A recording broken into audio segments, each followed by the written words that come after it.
महादेव, जय भोलेनाथ। नमस्कार, मैं साधना पांडे मार्गदर्शन पे आपका स्वागत करती हूँ। दोस्तों, मैं बात करने वाली हूँ अक्षय नवमी, आंवला नवमी के बारे में कि आपको अक्षय नवमी की पूजा सामान्य साधारण विधि से कैसे करना है। आंवला यदि उपलब्ध नहीं हो पा रहा है तो फिर आपको पूजन कैसे करना है, तो आंवला नवमी को कौन कौन से उपाय करना है और पूजा मुहूर्त क्या है, सबके बारे में जानकारी इस वीडियो में प्राप्त करेंगे। तो चलिए अब जान लेते हैं एक एक करके महत्वपूर्ण छोटी और बड़ी बातें। वीडियो आपको पसंद आए तो लाइक ज़रूर करिएगा और चैनल को भी साथ साथ सब्सक्राइब करिएगा। दोस्तों, कहा गया है कि आप पूरे कार्तिक मास में यदि कुछ करते हैं बहुत अच्छा, नहीं करते हैं तो अक्षय पुण्य दिलाने वाली आंवला नवमी अक्षय नवमी आ रही है। इस अक्षय नवमी को कुछ महत्वपूर्ण कार्य कर लीजिए और क्या उपाय करना है इसके लिए वीडियो मैं पहले दे चुकी हूँ दोस्तों। आप उसको सर्च कर लीजिए, आपको तुरंत मिल जाएगी वो वीडियो। कौन कौन से उपाय करना है इसमें केवल और केवल पूजा विधि और मुहूर्त को मैं बताने वाली हूँ। आंवला नवमी के दिन सुबह सवेरे जल्दी जग जाइएगा। जगने के बाद अपने जो भी महत्वपूर्ण कार्य है निपटा लीजिएगा। और ये कब है आंवला नवमी, तो 21 तारीख को मंगलवार है। मंगलवार के दिन अक्षय नवमी आंवला नवमी का पर्व हम मनाएंगे। आज के दिन दोस्तों आप सुबह जल्दी जगिएगा। प्रयास करिएगा कि घर में पूजा पाठ में भगवान विष्णु का कोई भी स्त्रोत या मंत्र अवश्य पढ़ लीजिएगा। और जैसा कि कार्तिक मास में आज का दिन आंवला भगवान को भोग स्वरूप लगाने का बहुत बड़ा महत्व है, तो आज आंवले का मुरब्बा या फिर नहीं है तो कच्चे आंवले ही भगवान विष्णु को भेंट स्वरूप जरूर चढ़ाएं।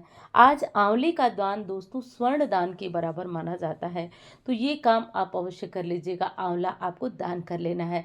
अब उन लोगों की बात कर लेती हूँ जिनको कि आंवला मिलने वाला नहीं है, तो कदापि ये गलती आप लोग मत करिएगा कि आंवले के पौधे पेड़ को किसी भी तरह से क्षति या नुकसान पहुंचाकर आप लोग टहनी तोड़कर लाकर और घर में अपना खाना वगैरह आंवले के नीचे बनाइएगा। ऐसी गलती नहीं किया जाता है, पूरे कार्तिक में नहीं किया जाता है और आज के दिन तो सोचिएगा भी मत। और हाँ, कमेंट में बहुत सारे कमेंट ये भी आ रहे थे कि आंवला खा सकते हैं या नहीं, जबकि मैं पिछले वीडियो में बताई थी। तो यही हाथ जोड़कर प्रार्थना है दोस्तों, कमेंट करिए लेकिन आप उससे सुनने के बाद वीडियो सुन लीजिए, क्योंकि मैंने उसमें भी बताया था और आज भी बता रही हूँ कि जिस पेड़ जिस वृक्ष की पूजा होती है उसको आज के दिन भक्षण नहीं किया जाता। आज के दिन का मतलब उस दिन भक्षण नहीं किया जाता है। तो आंवला प्रसाद स्वरूप चढ़ाइए, अगले दिन उसका जो है कि खाइए, लेकिन आज के दिन इसे भक्षण नहीं किया जाता है। आंवला चढ़ाने के बाद आप वर्ष भर के लिए इसे संग्रह अवश्य करके रखिए। आंवला रखने से दोस्तों घर में भंडार भरे रहते हैं, मां लक्ष्मी की कृपा सदा सर्वदा के लिए व्यक्ति पर बनी रहती है। तो आंवला संग्रह की विधि क्या है मैंने बताई हुई है पिछली वीडियो में, तो आप उसे एक बार जरूर चेक कर लीजिएगा। अब चलिए जान लेते हैं पूजा विधि क्या और कैसे करना है। देखिए, वैसे तो आंवले के वृक्ष की पूजा का जो फल प्राप्त होता है वो कैसे वृक्ष का होता है, तो शास्त्रों में बताया गया है कि जो फल देने वाले वृक्ष होते हैं उनकी पूजा का बहुत बड़ा महत्व होता है। तो ऐसे में बहुत सारे कमेंट आए थे कि हमारा आंवला बड़ा तो है परंतु फल नहीं देता है। कोई बात नहीं, कुछ नहीं करने से बेहतर हमेशा होता है कि हम कुछ कर लें, कुछ तो फल हमें ज़रूर प्राप्त होगा। क्योंकि हाथ जोड़कर बैठे रहें कि हमें तो आंवला नहीं मिलेगा, तो ऐसे में कोई भी शुभ फल नहीं प्राप्त होता। थोड़ा प्रयास करिए, आइए जाइए देखिए, कहीं ना कहीं आपको आंवला मिल जाएगा। फिर भी नहीं मिल रहा है तो ये सारे काम सारे उपाय आप तुलसी माता के पास आप लोग कर सकते हैं। छोटा आंवला है वहाँ भी कर लीजिएगा। करना यह है दोस्तों कि थोड़ा सा जल में दूध मिला लीजिएगा, मिला करके आप आंवले के जड़ को सींच दीजिएगा। ये सब काम आप तुलसी में कर सकते हैं, किसी भी कारण आपको आंवला प्राप्त नहीं हो रहा है तो जल में दूध मिलाकर, कच्चा दूध होना चाहिए, कोई रात का रखा हुआ फ्रिज में रखा हुआ ऐसे दूध का इस्तेमाल आपको नहीं करना है। तो ये काम कर लीजिएगा, सींच दीजिएगा। उसके बाद आपको लाल रंग का कलावा ले लेना है, या फिर जो सूती धागा आता है उसको आप हल्दी में कलर करके पीला बना लें और उससे 7 या 5 परिक्रमा, जैसे आप सोमवती अमावस्या या फिर वट सावित्री में करती हैं, तो उस तरह से लपेट करके घूम घूम कर धागे के साथ 7 या 5 परिक्रमा कर लीजिए।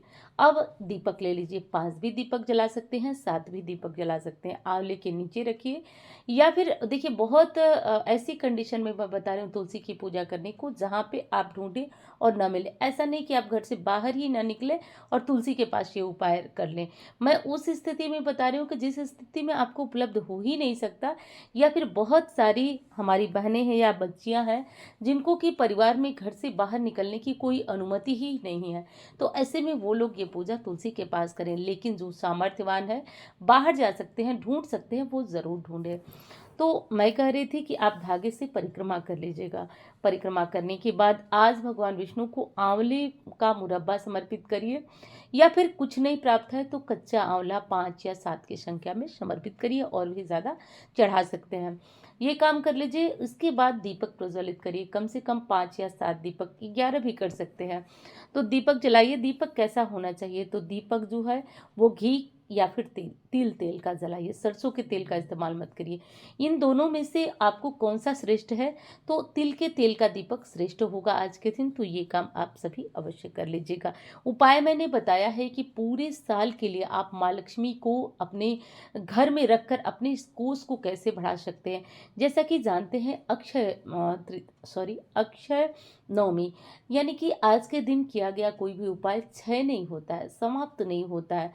तो ये चीज़ें लक्ष्मी की वृद्धि कराने वाली होती तो कैसे मैंने बताया है, वो वीडियो चेक करिएगा उपाय का, अगर समय है तो उसे ज़रूर देख लीजिएगा। अब एक चीज़ और महत्वपूर्ण है आज के दिन पूजा विधि में। पूजा विधि बस इतनी सी करनी होती है, जो कि मैं मतलब जल से सींचिए, और आप यदि चंदन धूप बत्ती ये सब ले गए हैं तो ये सब, जैसे वनस्पति पूजन, जैसे केले की पूजा करते हैं, जैसे आप बिल्व वृक्ष की पूजा करते हैं, वैसे ही बस सामान्यतया किया जाता है। तो आज के दिन अक्षत मत चढ़ाइएगा, ये ध्यान रखिए। तिल का अक्षत चढ़ाइएगा, चावल का अक्षत मत चढ़ाइएगा, क्योंकि शास्त्रों की ऐसी मान्यता है कि पूरे कार्तिक मास भगवान विष्णु का वास आंवले में होता है। आंवले की पत्तियां भगवान विष्णु की शयन का सबसे बड़ा स्थान माना जाता है। इसी कारण तो कहा जाता है कि इस समय आंवले की टहनियां भी नहीं तोड़ी जाती है।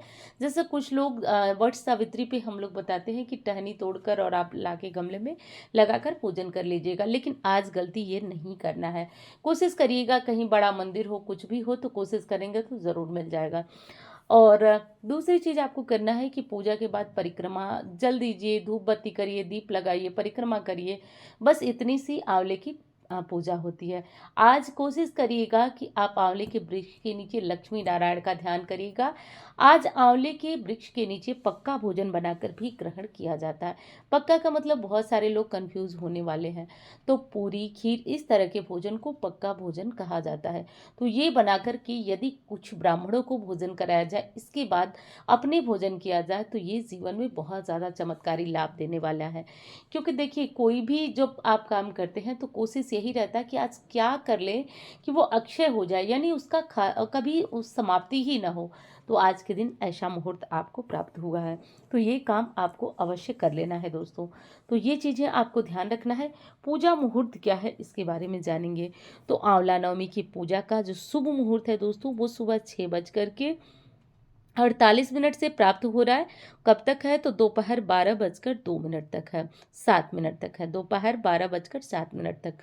सब मिलाकर आंवले की पूजा का जो सर्वश्रेष्ठ मुहूर्त होता है, वो हमेशा सुबह के दोपहर के पहले का होता है। तो इस मुहूर्त में आप पूजन कर लीजिएगा।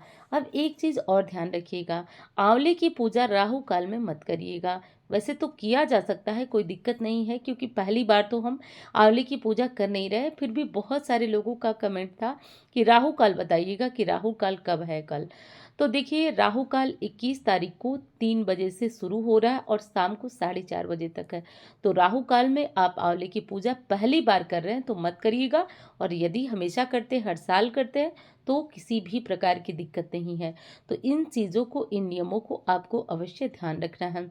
एक और महत्वपूर्ण चीज़ बतानी है आपको कि आंवला नवमी के दिन आप आंवले का दान करिए। यथासंभव जो है वो ज़रूरतमंद लोगों को दान दीजिए। अब देखिए, हो सकता है कच्चे आंवले जब किसी को दें तो वो नहीं लेगा, वो मतलब सबको लगेगा कि कच्चे आंवले किस लिए दान किए जा रहे हैं। ऐसे में यदि आंवले का मुरब्बा आप दान करते हैं, 5 आंवले का दान करते हैं दोस्तों, तो स्वर्ण दान के समान माना जाता है। अब आपको तो पता ही है, बताने की आवश्यकता नहीं है कि स्वर्ण कितनी महंगी धातु है। वो दान करना थोड़ा सा मुश्किल है, हर कोई तो नहीं, लेकिन जैसा आप जानते हैं वीडियो को एकदम सामान्य से सामान्य लोग देखते हैं और बहुत बड़े पद पे आसीन लोग भी देखते हैं। तो मेरा प्रयास यही होता है कि ऐसी चीज़ बताया जाए जो सभी कर लेते हैं। तो आंवला कोई दुर्लभ चीज़ नहीं है, आप सभी कर लीजिएगा आंवले का दान। शास्त्रों में कहा गया है कि गोदान, स्वर्ण दान, भूमि दान, इनसे बड़ा जो है और कोई दान नहीं माना जाता है। तो कर ही लीजिएगा, ये चीज़ आपको ध्यान रखना है। आपको वीडियो कैसी लगी दोस्तों, ये ज़रूर बताइएगा। दूसरों के काम की लगती है तो फटाफट शेयर कर लीजिए दोस्तों, क्योंकि कहा जाता है ज्ञान बांटने से बढ़ता है। यदि आपके द्वारा किसी को अच्छी और सटीक जानकारी मिल जाए तो उससे कहीं न कहीं पुण्य फल आपको ज़रूर मिलेगा। और हाँ, मुझसे कुंडली दिखाना चाहते हैं तो केवल और केवल यही मेरा नंबर है, जिसपे मैं आपको स्क्रीन पे जो दिखा रही हूँ। तो चलिए मिलती हूँ अन्य वीडियो में।